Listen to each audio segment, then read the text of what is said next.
Welcome back into Content is for Closers, where each episode we talk to entrepreneurs, marketers, and business owners about how they use content to actually grow their business. Carlton, are you excited for some content here on episode 2? I love me some content. That's what I love. That's why we're here. That's why we like to do this. Appreciate all of you who tuned into episode 1, heard it, shared it, rated and reviewed it, which I assume all of you did since you are good people. And we're excited to be here for episode 2. I think what we've decided or kind of just fallen into is I'll do this like salesy interview, and then Carlton gets to be the fun guy and like give us a game to play. So what's our icebreaker for our lame episode game 2, of the week? Is that what we should do? Yeah, that's absolutely what we're calling it, the lame game of the week. Yeah. So our icebreaker that was not original with me. There's somebody else who came up with that, I'm sure.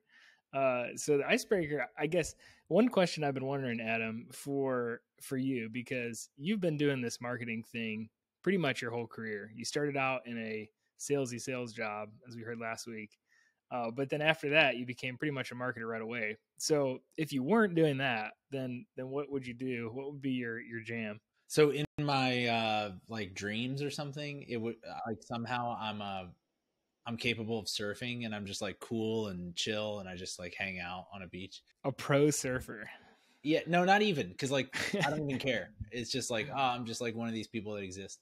But the truth of it is that's not the way I'm wired. So I think realistically, I would have liked to do something in or around the world of sports, whether that be like some type of coaching or training or talk like content media stuff. Yeah, I could see you in the booth, just giving a little play-by-play. Just some very emotional takes because I get into it. I think of course in Philadelphia.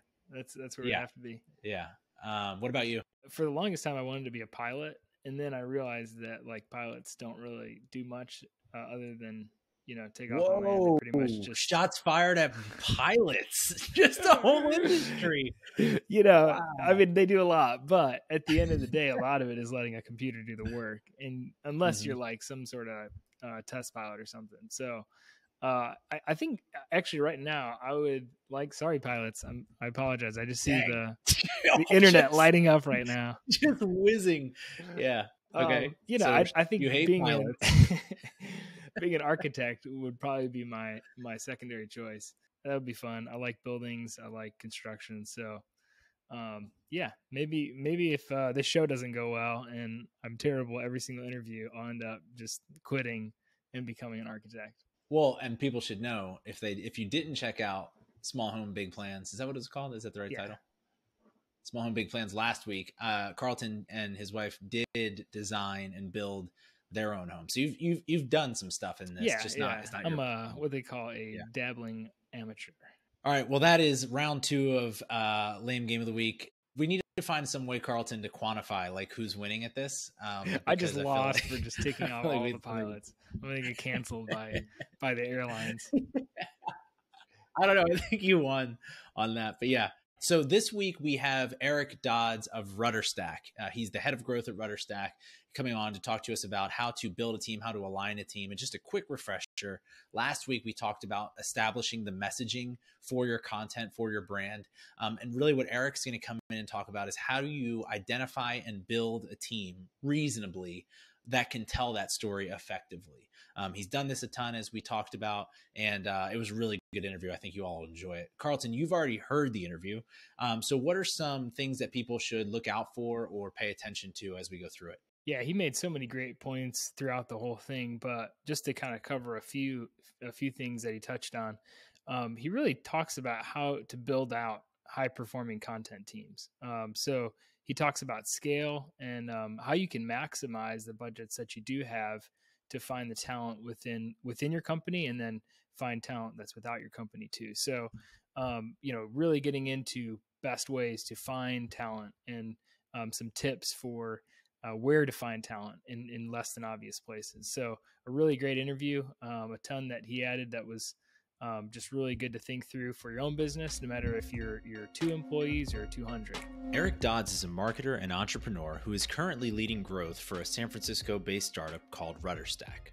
Prior to his current role, Eric worked for the branding agency Brains on Fire before becoming a co-founder and CMO for the Iron Yard Coding School. He then started a digital consultancy called The Yield Group before eventually joining the team at RudderStack, where he is today. During this episode, Eric and I discussed the specific process he uses to build out content strategies, what he would do if he were growing a retail business, and how content creation has directly benefited RudderStack. RudderStack just raised a $21 million Series A, and Eric is incredibly busy managing and driving the growth of the company, so we're very fortunate to have gotten him on the show. His transparency in describing his content process, as well as the brainstorming we did around growing a retail business, were two of my favorite parts of this particular episode. So, without further ado, let's dive into this conversation with Eric Dodds of RudderStack. All right, we've got Eric Dodds. Actually, Eric, you give your title. What is your title at RudderStack? I already gave the people kind of a quick synopsis of your background, who you are, what you do, but we'd love to hear, first of all, what you're doing at RudderStack, and also maybe in layman's terms, because it's taken me like a year and a half to start to understand what RudderStack does, kind of what you all do. Sure. Yeah. So I lead growth and marketing at RudderStack. I've been doing that for about the past 6 months. I joined the company over a year ago to start building out the customer success team. And then around the beginning of the year, switched over to running growth and marketing. RudderStack is a tool that makes it really easy for developers and engineering teams to collect data from different parts of the tech stack and then send it to the teams and people who need it downstream. And I'll just give a specific example of that. So one of our customers is Crate & Barrel. And, huge e-commerce company that sells all sorts of things, lots of furniture. And if you think about just browsing the Crate & Barrel website, you're producing a lot of data that's very useful for a number of things, right? So you browse certain products, you browse certain categories, you may be exposed to certain offers or coupons, that they show to you while you're on the site. And as you sort of build that browsing data in your browsing session, the teams inside of Crate & Barrel can use that for all sorts of really interesting types of projects. And we'll just think about one maybe. Making product recommendations, right? Knowing the types of things you look at and then comparing that with what you actually purchased. Not only helps designers understand how to present products better, right? So they need sort of analytics tools and other things like that to help them. But it also helps data scientists understand how do we make better product recommendations. And so what RudderStack does, we build tools that allow you to easily collect that data and then send it, to the marketing team, to the design team, to the data science team so that they can use it. Because the dynamic you see in a lot of companies is the engineering teams spend so much time just trying to get data from point A to point B that they never actually get to work on the really cool high impact problems like making better recommendations.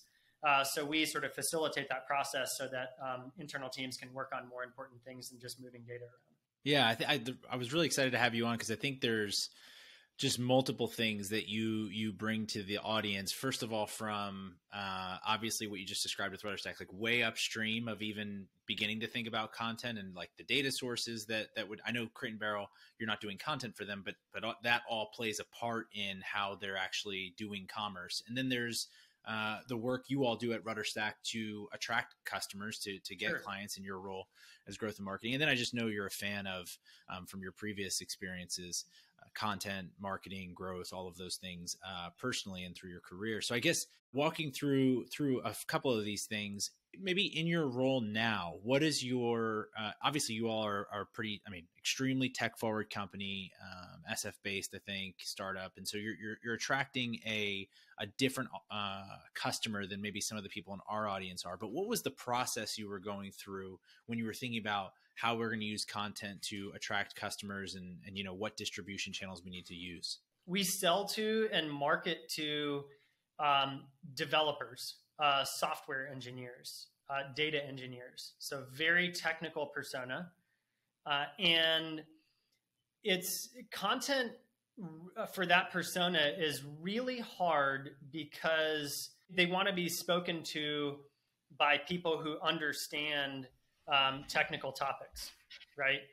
And yeah, I can vouch for this based on, I'm sure we'll get to this a little bit, but just the transcripts from some of your shows are very dense. So yes, understand very what you're saying with dense. They want really good content that helps them do their job better, right? And or do their job faster, become more efficient. They're interested in tools and methodologies and processes and things around that help them do their job better. And a big reason for that is anyone inside of a company that has a tech team knows that their time is probably one of the most precious resources inside of an organization, right? I mean, website changes, app changes, getting data here, doing this tech project. I mean, they just have a huge backlog at every company because tech is just pervasive across the organization now. And so we have this really interesting opportunity to create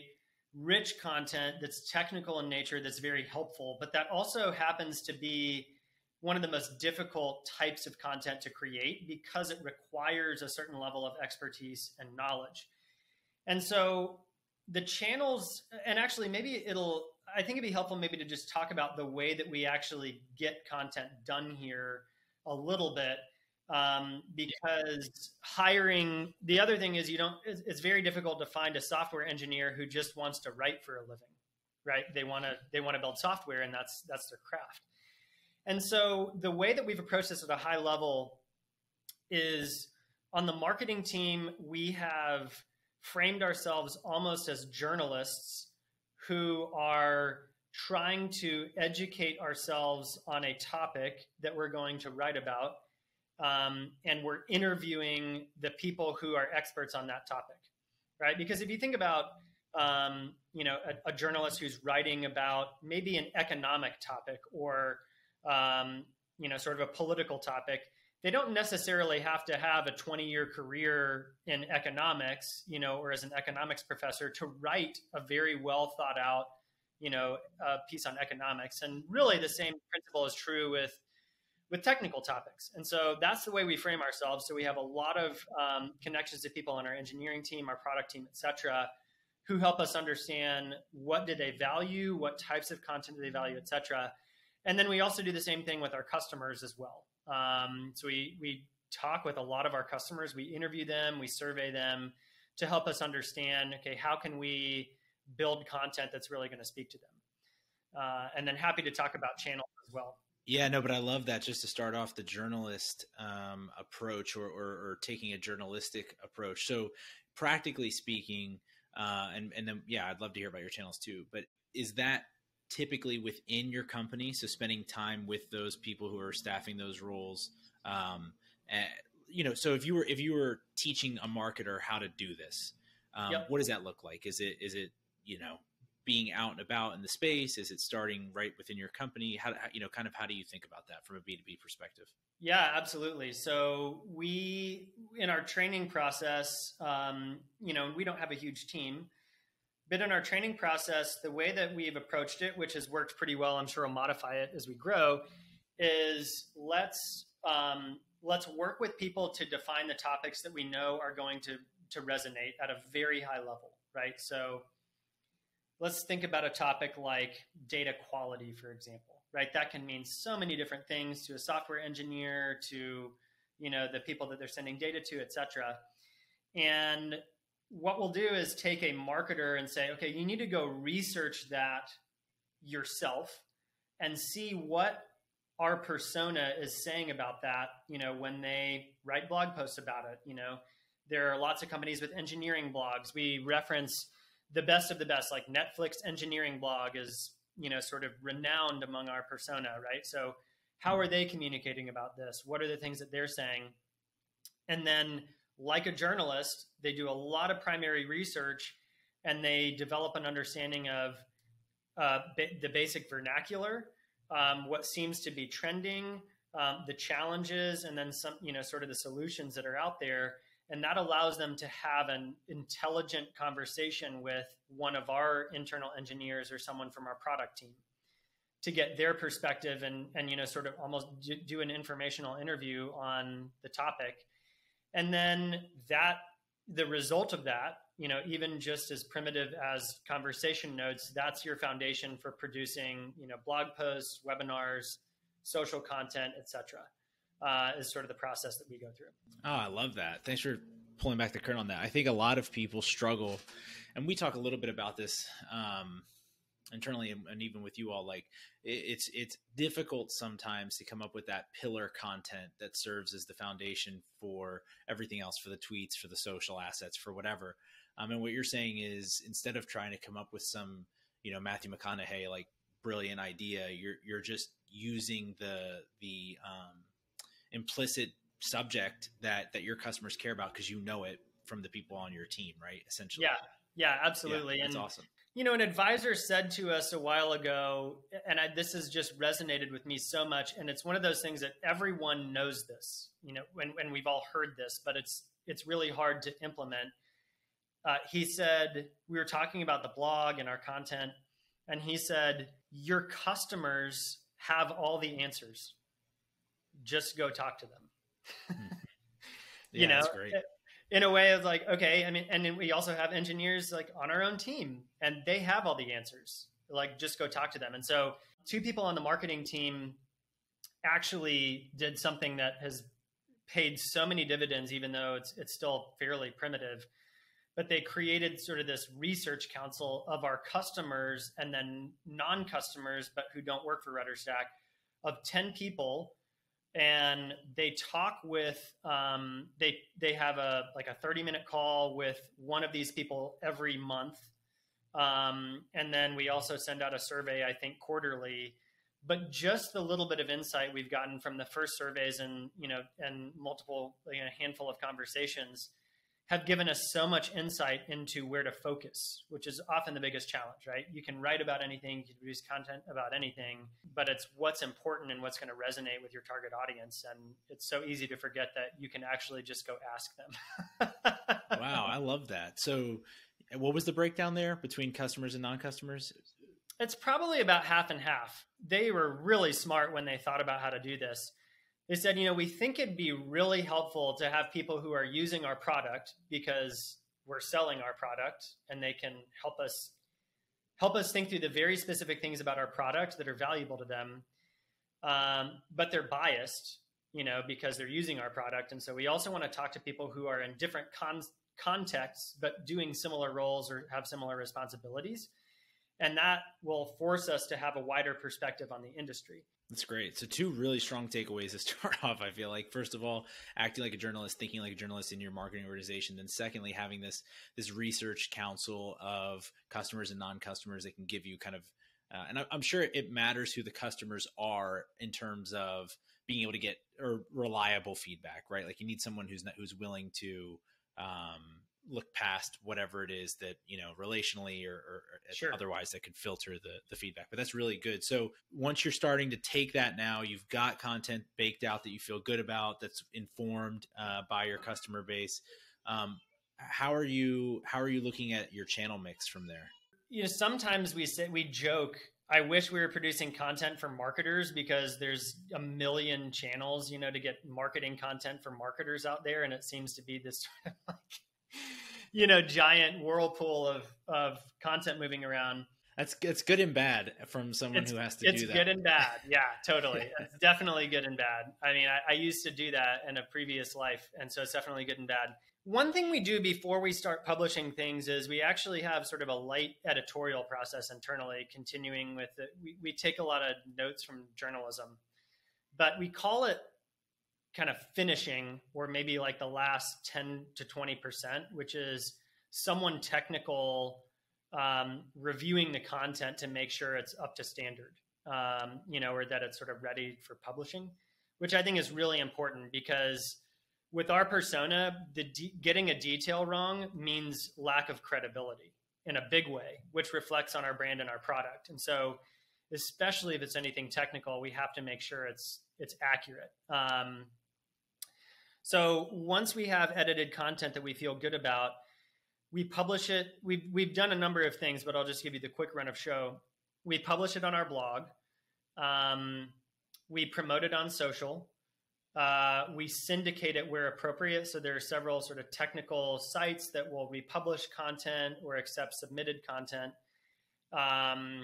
And then there are a number of sites that, and we don't do this for every piece of content, but for particular types of content that will resonate really well on very developer-centric platforms. So the biggest one is Hacker News. If you can trend on Hacker News, that's like the big leagues of, producing some content that's focused on a technical topic.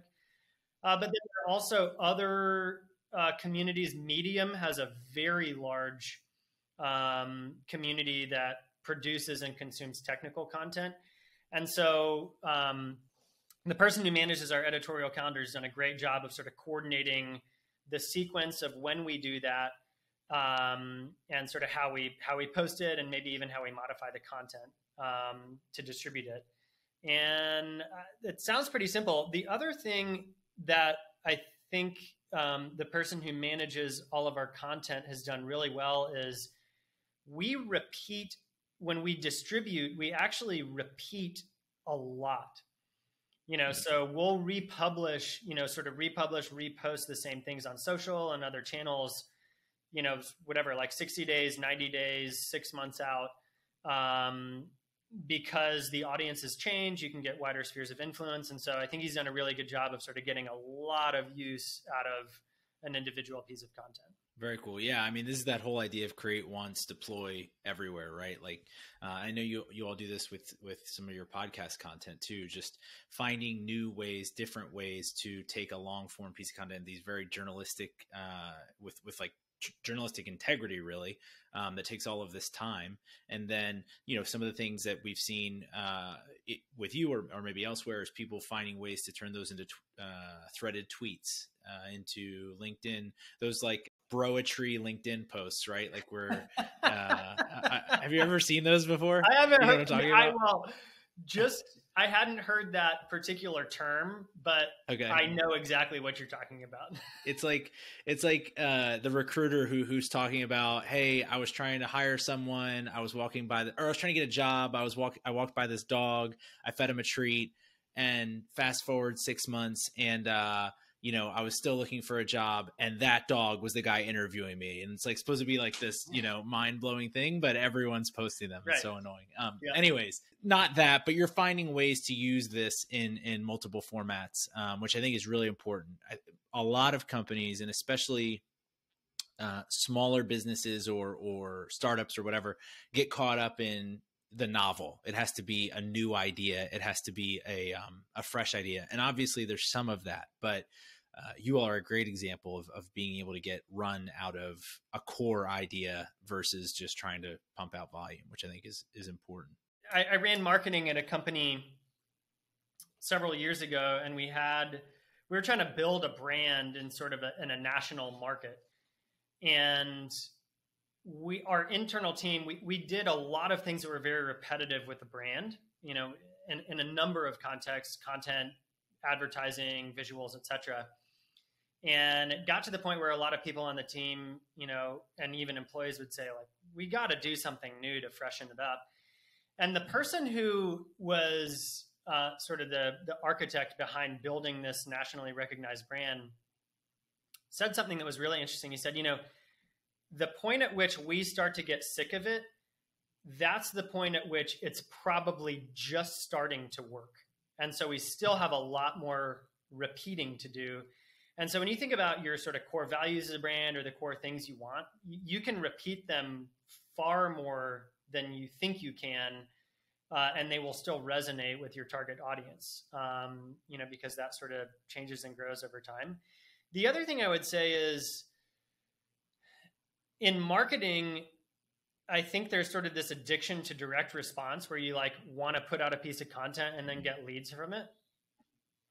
And I think if you have a much longer term view on your content, it allows you to produce a lot better stuff and sort of expect your returns down the road. And so one thing that we've done that's been very interesting is we've actually done paid advertising to long form content. Sometimes it's content that we've syndicated that's not even on our own site, to build credibility among our target audience. And, it's kind of hard to track some of that stuff.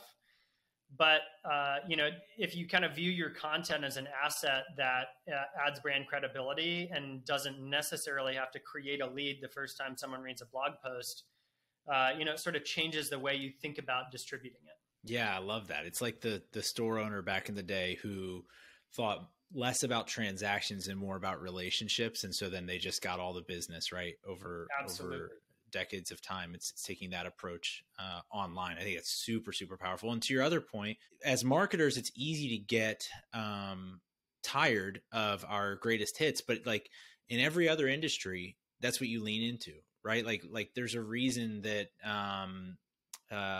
whoever, insert artist name, is playing their song that they wrote 20 years ago over and over and over again. I'm sure they hate that song by this point, but it's just, that's what works. That's what you're known by. And then that's how you introduce other concepts as well, is by getting people into the boat. So totally hear you on both those things. Maybe let's shift gears for a second. That's super helpful. Very, very, I feel like transparent on your process and how you all do it. And I think a lot of people could use that to apply to their own methods. But if you were, let's say tomorrow, you just were like, I'm done. The internet, these internet-based businesses are, I'm sick of them. And it's time to start Eric's, you're into cycling. So maybe you would, legitimately start a cycling company or something like this. More that's a physical product or a service. How would you go about thinking about your content and marketing mix in that scenario? And let's just say it's, for simplicity, it's literally just a bike shop that you're maybe selling and doing repairs at. I think the very first thing I would do is I would go have really long conversations with all of the bike shops that were going to be in whatever market I was competing in. And then also have conversations with their customers to try to understand if there is something unique I could bring to the table. There is a lot of businesses survive simply based on, the volume of potential customers that they're exposed to. So you have a town with, several million people and you only have 2 bike shops. Like, people just don't have options. And so they're going to survive, right? They're not necessary. They don't have to bring something unique to the table. It's kind of, you think about how is, someone on Wall Street, like a little deli on Wall Street in New York with really high rent making it. And it's like the sheer volume, it's just sheer volume, right? Yeah. Yeah. So I think that's the first thing that I would do. And then from a content perspective, when you have those conversations, it gives you the ability to understand on a, sort of individual consumer level, what are the types of things that people care about. And I would probably, don't quote me on this, but just my gut reaction is that I would try to find a very specific group of customers who was underserved by everyone else, because specificity is such a huge asset, right? Like if you're solving a problem that no other bike shop is solving, whatever that is such a huge asset, because it's and if you get really, really good at that, it's very hard for other businesses to replicate that. And then it just makes your marketing that much more potent. Now, the flip side of that challenge is that specificity limits your customer base, right? So if you want to grow into something larger, you may have to expand into other areas. But if you're just starting something brand new, and especially if you're going to use content and marketing, specificity is absolutely your friend. Yeah, totally agree. And I think the approach, the key to that approach, which is what you talked about, is really making it totally customer centric, making it, and what I mean by that, that's very buzzwordy, but I just met with a company last week that when you come to their site, the initial third, what you could see unless you had scrolled down, none of it said anything about my problem as a customer. None of it said anything about even my desires or aspirations as a customer. It was all about the solution. It was all about selling bikes. And to your point, if you go into a market and realize that there is a market for cyclists. We both are in Greenville, a huge cycling community here. But actually there's a very underserved market of, I don't know, tricycle enthusiasts, right? Whatever. And so you're tailoring it to that. Whether you do it as a business or not, if you at least tailor your content towards that, you'll at least, at the bare minimum, hook into those tricycle enthusiasts and be able to build from there versus shouting into the void. That goes to what you were talking about earlier. If you're making content for marketers, which there's a lot of it, that's good and bad, but that's a huge problem in that a lot of people are saying very, very similar things because it's easy to say versus having a unique point of view or serving a unique customer need. So yeah, really think that's good. A couple other questions, and then you can ask me one question at the end if you have any. But just on what's on the horizon for RudderStack, whether it could be marketing, could just be something you're excited about with the business. I know you got a sweet new office location, maybe it's that. But what are you looking most forward to on the horizon here for RudderStack? I would say the thing that's excited me the most over the last couple weeks is, we recently raised a Series A round of funding from an incredible investment firm called Kleiner Perkins. And congrats, by the way. Thank you. Yeah. I mean, their team is awesome. The partner there that we're working with is incredible. And with those resources, we've been able to bring on some really incredible talent. We brought someone in who was a product manager at DoorDash, which is a gigantic company. Other people from companies like Rakuten, and so the level of talent that is coming in is just incredible. And, being able to work with really smart, really experienced senior people for me personally is just such is so exciting to be exposed to. And then I just know it's going to be really game changing for the company. And so, lots of cool things from a technology perspective. But when you think about growing a business, it's, if you can get the right people who execute well, that sort of solves a lot of problems. So very excited about the team we're building. Cool. Yeah. I knew you had raised the fund or the round. I didn't realize it was from Kleiner. That's have massive respect for them because of, well, I guess she's in her own little thing now, but that's where Mary Meeker was for a long time. Mm-hmm. And her, State of the Internet report every year is something I look forward to reading every year. In fact, we missed a year because of COVID. She did like a COVID update last year, but not the traditional report. Yeah. So hopefully she'll get back to that. Last question for you is, let's say you had, and this is probably a more modest number maybe for you in light of what you just talked about, but let's say that you had a $150,000 budget you had to spend on growing your brand, doing something that's going to be brand building or content related. What's your first thought in terms of where you're spending that? I would probably go try to hire, with all of that money, a single individual who could produce content directly for our persona. And it'd be a huge added bonus if they have a large network around it. And meaning like an audience or an audience, like right? A professional in the sort of developer or data space. If they have a personal audience, I mean, not that you want to hire someone just to exploit, something that they've built. And I think you need to be careful about that, but they've gained credibility in the industry. There are a couple of reasons for that. One, it will increase our velocity.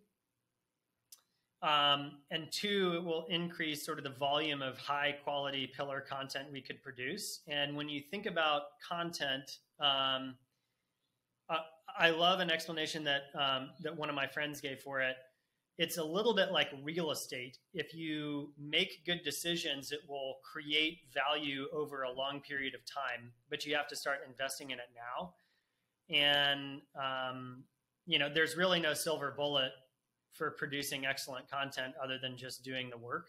And so I would hire someone who knows how to do that really, really well. I mean, we have core competencies and we have people on the team who can do that. But again, like we want to invest as much as we can now, so that it continues to pay off in years to come. No, I love that. I think that's a growing trend too. I mean, you're seeing on the macro level, you're seeing companies acquire influencers or personalities as either their marketing, folks, or even as investors. You're seeing a lot of influencers who are getting a part of a round because they can then act as that marketing. I'm thinking of people like Jake Paul or Dave Portnoy or these people who are not traditional investors, but are being included because of their audience. So it's kind of a technical spin on that. And totally agree. The real estate thing, something we've talked about a lot.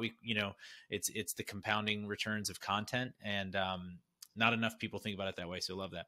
Okay, just to wrap it up, any questions you have for me before we head out here? Okay, so you run a podcast. Obviously, we're on it right now. You help lots of companies produce podcasts. You help our company produce one, which maybe we can do another episode around that because we didn't even touch on it. What are your go-to podcasts on a weekly basis? What are the ones that you can't miss that aren't I know you probably listen to some of your customer podcasts and all that sort of stuff. But what are your go-tos that you can't miss? I do listen to all the customer shows just to make sure things are going smoothly with them. Some of them I understand more than others. You would be on that spectrum, obviously, your show. I really appreciate that you do listen to the shows, though. That means a lot. Yeah. I think several of us on the team do, just to try to make sure we quality control. Yeah. So my personal shows, I think, right off the bat, the Pomp podcast, Anthony Pompliano. I enjoy his show. I enjoy his style of interviewing, kind of regardless of genre or what he's talking about. He's a really good question asker, I think. I like the My First Million podcast, Sam Parr and Sean Puri, kind of just brainstorming. I borrowed my, hey, let's pretend we have a bike shop, like that bit from them. Or they do something similar to that usually. And then, a smattering of other ones. I'm trying to think of what else has been in the rotation recently. Probably something around my baseball addiction, and those all make me sad at the moment. So, so we won't talk about those. Yeah, we won't talk about that. But yeah, probably those two. What about you? Any? I know it was my question, but just any stick out that you really enjoy recently? This may surprise you, but I do not consistently listen to any podcasts. It does surprise me. And I listen to podcast episodes, because we share a lot of content internally, and, I'll occasionally, see something that interests me, maybe, around mountain biking or cycling. But yeah, I live very close to work. And so I don't have a lot of commute time, and I don't have a lot of time in the car. And even I used to listen to podcasts a lot when I would run or work out, but I've more and more lately used my workout time to just kind of think about hard problems, because it's like you're doing something and it's almost like your mind can just sort of wander. And so I have actually just I don't know. I really haven't had any over the past 6 months or so consistent podcast. I mean, there's so many good content, so many good podcasts out there, but also we do a podcast, and, it takes a lot of work to do that. And so I don't know, maybe actually starting our own podcast is what made me stop listening to other ones. Oh, trust me. I went through fatigue for sure. I would say there was a year in there where I didn't listen really to anything regularly, just because I was sick of the format. But yeah, it's probably healthy and good that you're getting that time to clear your head. I probably need to do that more. Eric, really appreciate you joining the show. We'll definitely have to do another one and get more into the details of your show specifically. But I think this was great, really helpful for people to understand the process and the thinking behind how you all go to market, and probably some stuff they can take away as well. So thanks for coming on. Yeah, absolutely. Thanks for having me. Thank you for that awesome interview, Eric. It's so many great things in there, but kind of recapping it a little bit and talking about some of the things that stuck out to us. I know for me, thinking about your team and all of the technical expertise that's in your team is a resource that's not tapped into a lot. I know just on our team, we've got so much expertise in other areas than just what we're doing and working on, that when it comes time to make an article about design or websites, there's so many things that can be pulled out from even our team internally. And so Eric made a great point about that. But I think specifically with technical subjects, you have to go really, really deep instead of being really broad.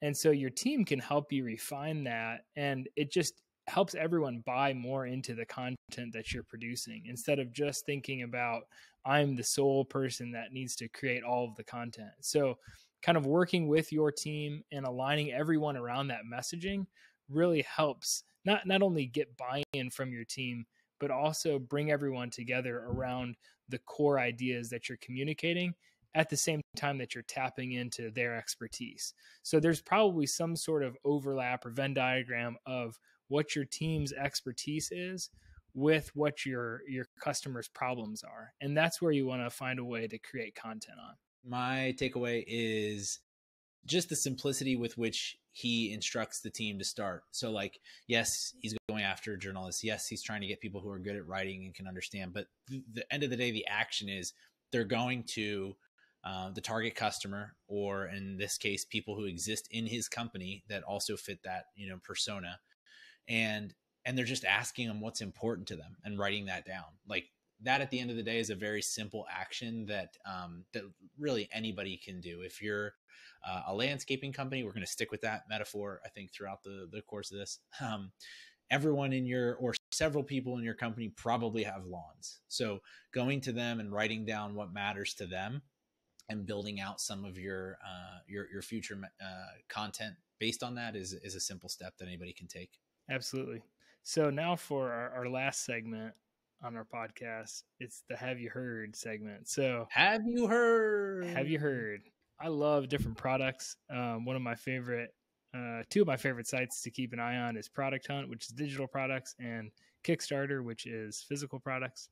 But one product that I love, the one company that has just produced a lot of really neat and interesting pieces of hardware is Wyze. And one product I use probably every day at some point in my day is their Wyze noise canceling headphones. So they're $50, and they pretty much rival the Bose headphones. And so they've got active noise canceling, and they do a great job of keeping the baby screams out of my ears. And then on top of that, throw those on, Carl. Put them on. Throw those on. Let's see. Yeah, let's see. I mean, those are stylish. You can see that. If you're not watching the YouTube, it's worth checking out. I couldn't even hear you while I had those on. Yeah, they're soft. They've got a feature where you can like put your hand over it and it amplifies what's on the outside. So a lot of cool features that you'd find in expensive ones, but for $50. Mine is a little niche. Some of you won't be aware or will not care about this. That's fine. But there is a show ravaging evangelical Christian internet right now circles called The Rise and Fall of Mars Hill. And whether you are into that sort of thing or not, I would highly encourage everyone listen to like the first 5-10 minutes of the first episode, because the production value of that show is really off the charts. And I just appreciate the effort that they've put into it, the style and the research, the music, the sound, everything they did was really well done. And I think it shows how you can have this type of sort of serialized, investigative journal-y type of content for something that is different. It's not about a murder. It's not about some, huge famous court case, or like what most of the mystery type content series like that are about. It's about something that is pretty niche, is in some ways mundane, but they did a really good job telling that story. So just from a storytelling standpoint, I thought it was really good. All right. Thanks so much for listening to episode 2 of Content is for Closers. Next week, we are going to talk to Nicole Warschauer. She's the head of community for a platform called Trusted Health.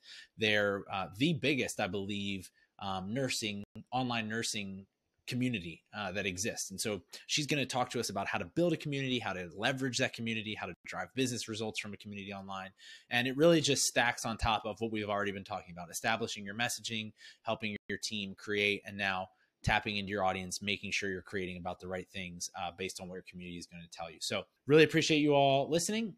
Be sure to share this with one other person. We just want one other person. We're at 66 reviews right now. When we get to 100, Carlton will do a one-on-one video with somebody lucky in the audience to talk about their business. So, push this thing. Somebody's going to get that. That's very call. valuable. Carlton. Some people would pay thousands of dollars for that. Oh, I'm not sure who, but somebody would. Yes. All right. Take care. And don't forget, Carlton hates pilots.